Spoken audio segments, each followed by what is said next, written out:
I'm going to teach you how to play Escape from Tag World. This is a deck building card game where you recruit Linkship Pilots to escape from Tag World. So the basic story is that Tag World is run by birds known as bird in trainings and higher up birds who rule this world. So the bird in trainings are raising their own group of kids called wings in a shelter. And while these kids may have enjoyed their time in Tag World initially, they've grown tired of being in the bird's care and are looking for a way to escape and return home.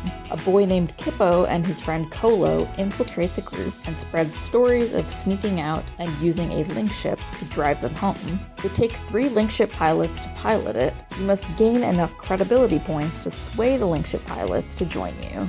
And to do that, you'll use Birdians to recruit other wings from the shelter area and bring them to your Linkship area so that they can join you as crew members. During the escape from Tag World, the crew members must watch out and be careful not to alert the bird in trainings.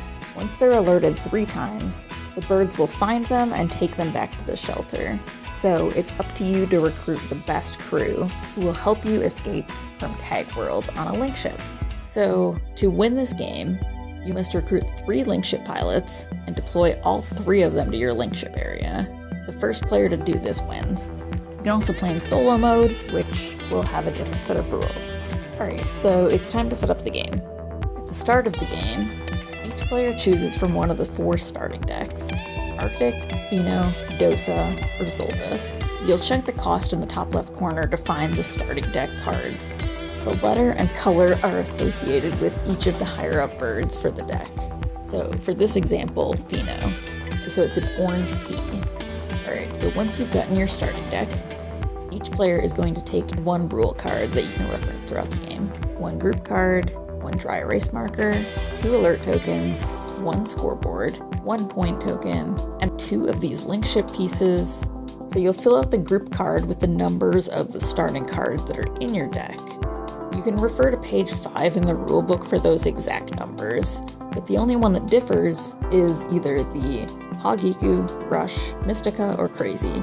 In this example, there are 2 Hagiku cards, but all the other decks only have 1. So then you'll set up your scoreboard. These are double-sided, so for your first time playing, you'll look at the side with the orange leaves and the 2 paths. The other side has this higher up bird symbol, which you won't be using for your first playthrough. So on your scoreboard, you'll place this point token on top of the 5 to indicate that that's the highest number of points that you can get on your first turn. This will go up as you collect more cards. So you'll also place the Linkship pieces behind the 1 on both of the branching paths to indicate that you have 0 of each of these currently.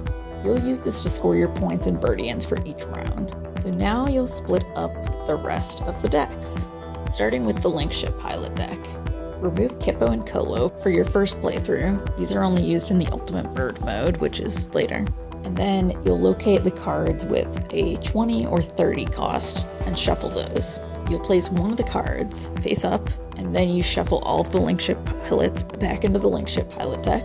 You'll place more of these cards face up, and this differs depending on the type of game you're playing. You can refer to page 6 for the exact, but for this 1-player game, you'll place 3 cards. So then you'll split up the crew member decks. So this depends on the cost number in the top left corner of the card. So you'll have 1 deck that is the 1 to 4, 5 to 7, 8 to 9, 10 to 15, and then the 16s are not going to be used in this game because that is only for the Ultimate Bird mode as well.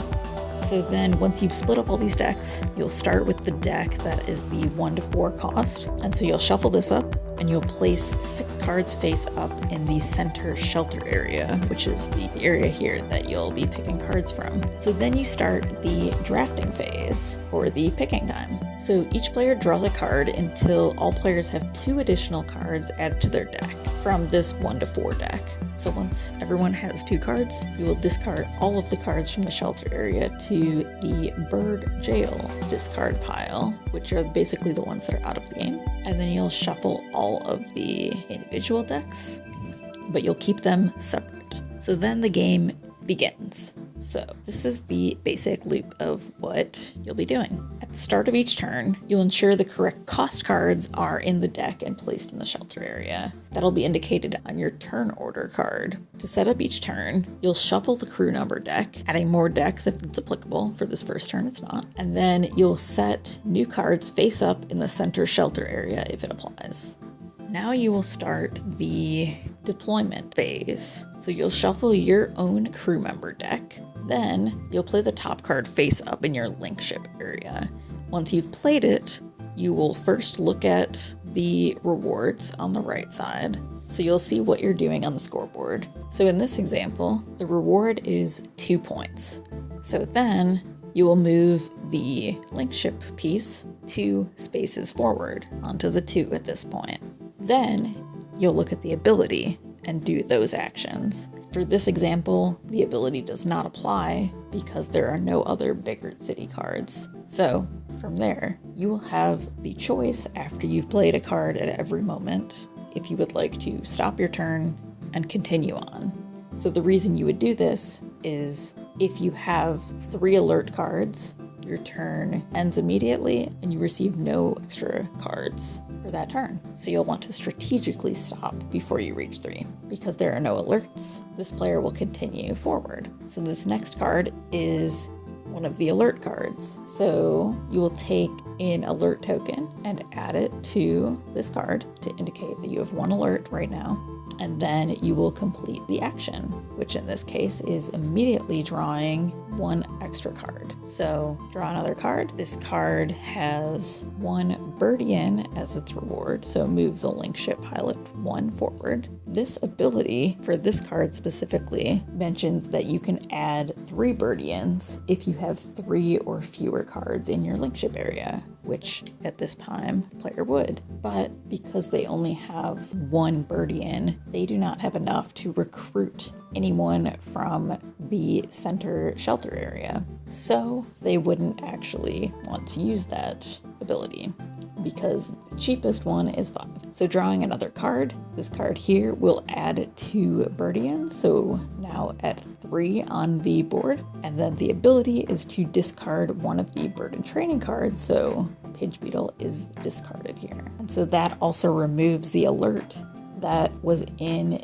the Linkship area, meaning that there is 0 alerts now. So drawing the next card here, you move the Birdian up. The score does not do anything here. Draw the next card. This one implies an alert, but then it also adds 3 Birdians and 2 points. And then the ability is that you can choose to either discard this card or another one or not at all. So discarding the first one, and then the points would go back if you earned anything for that. So drawing another card here, this one adds 3 points, so moving that one forward. Ability doesn't do anything here. Drawing another card, this one adds 2 points, but then the ability also stacks because of the group, so adding an extra point here. And then this adds 2 Birdians. So now being at 9 Birdians, this player has enough to recruit any crew member from the middle area because the highest is a 7.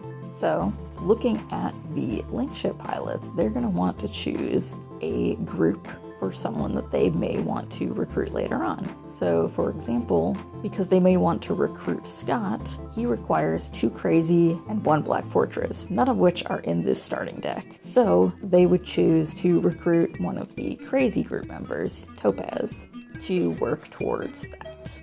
And then update the group member card here with that extra one. And then also make sure at the beginning you also added all of the cards that you get. So then from here, because the player has finished the turn, if you had multiple players, everyone would take a turn doing this and recruiting from the middle. But in a 1-player game, they will just discard the top left corner to indicate which turn they are currently on, and then draw cards to replace. And then you'll reset all of your tiles back, you'll move your link ships back to the start, and then making sure that any points are also recorded in there. So this is how every round would go, and you would repeat this until you have enough for your first Linkship Pilot. So taking a look at the points that this player has as of this round is they have 22 points, which means they are able to recruit either Puppy or Scott. So they decide to recruit Scott because they have enough. When you're recruiting or deploying a Linkship pilot, you want to make sure that you have the number of characters that have that group out there. So in this example, there is 1 Black Fortress and 2 Crazy. So Scott is able to be deployed. So you would continue this until you have enough to keep recruiting more and more Linkship pilots. And once you've deployed 3 of them, you win the game. So this is a basic overview of how to play Escape from Tag World. You can read through the rule book for more specific rules and edge case scenarios for while you're playing the game. And it also includes rules on specific modes and different types. But this is a basic overview and example of one of the rounds being played so that you can get a better understanding of how to play this game yourself. So I hope this video was useful, and I hope you have fun playing the game.